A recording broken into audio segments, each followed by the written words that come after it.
Greenland पर कब्जा करने को लेकर अमेरिकी राष्ट्रपति ट्रंप के बयानों के बाद यूरोपियन यूनियन के देशों ने ग्रीनलैंड में अपने सैनिकों की तैनाती बढ़ाना शुरू कर दिया है। जिन देशों ने अपने सैनिकों की तैनाती बढ़ाई है उनमें Germany, France, Sweden, Norway, Netherland और यूके शामिल हैं। सैनिकों के इस जमावड़े से अमेरिका के नेतृत्व वाले सैन्य संगठन नाटो के भविष्य पर सवाल उठ रहे हैं। सर, पहला तो यही कि अपडेट क्या है ग्रीनलैंड का।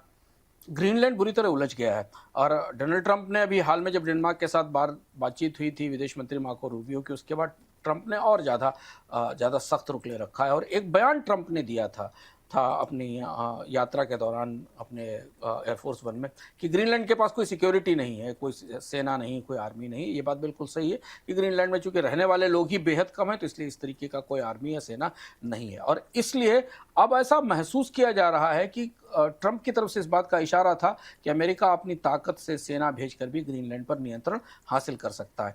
और इसलिए नाटो ने अपनी फोर्सेस वहां मूव कराई हैं। जर्मनी, फ्रांस, नॉर्वे, स्वीडन और नीदरलैंड्स ने छोटे छोटे टुकड़ों में अपनी एक्सरसाइजेस शुरू की है। आर्कटिक में जो ग्रीनलैंडिक टेरिटरी है उसके आसपास अपने जंगी जहाज और बेड़े पहुंचाने शुरू किए हैं।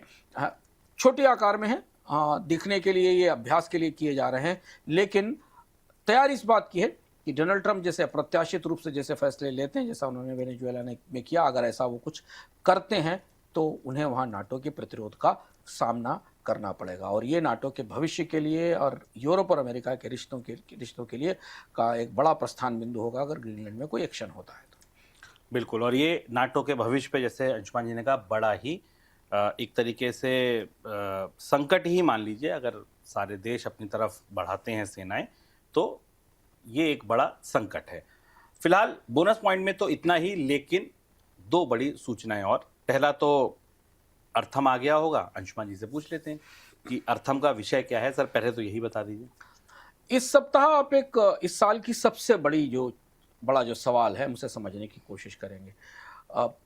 आप एआई का इस्तेमाल कर रहे हैं, एआई की तारीफ में तमाम कसीदे काढ़े जा रहे हैं, हर व्यक्ति मान रहा है कि एआई भविष्य है, पर क्या वास्तव में एआई भविष्य है?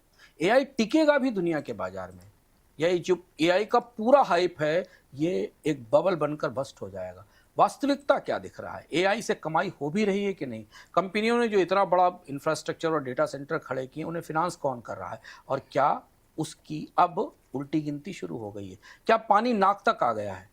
2026 एआई का सबसे महत्वपूर्ण साल होने वाला है। इस साल तय होगा कि एआई टेक से आईटी बन पाएगा कि नहीं। एआई केवल आपके कंप्यूटर में चैट जीपीटी के जरिए या परप्लेक्सिटी के जरिए काम करता अच्छा दिखता है, पर इस अर्थ में हम आपको गहराई तक जाकर बताएंगे कि आखिर क्या मुश्किल है कि एआई जो आपके लैपटॉप में अच्छा काम करता है कंपनियों में जाकर फेल हो जाता है। क्यों कंपनियां इसे लागू नहीं कर पा रही हैं? एआई की पूरी इकोनॉमिक्स किस दिशा में जा रही है? और इस साल जो सबसे बड़ा बिंदु होगा उसमें वो चैट जीपीटी का आईपीओ होगा। अगर वो आईपीओ सफल होता है तो एआई सफल होगा, नहीं तो एआई के भविष्य को लेकर सवाल उठेंगे। इस बार के अर्थ में हम आपको उन चीज़ों में जो एआई की सुर्खियों में, एआई का जो नैरेटिव है, एआई की जो कहानी है, उसके पीछे जाकर उसकी इकोनॉमिक्स क्या है, ज़मीन पर क्या स्थिति, कंपनियों के भीतर क्या चल रहा है, इस बारे में एआई बताएंगे। एआई टिकेगा या नहीं?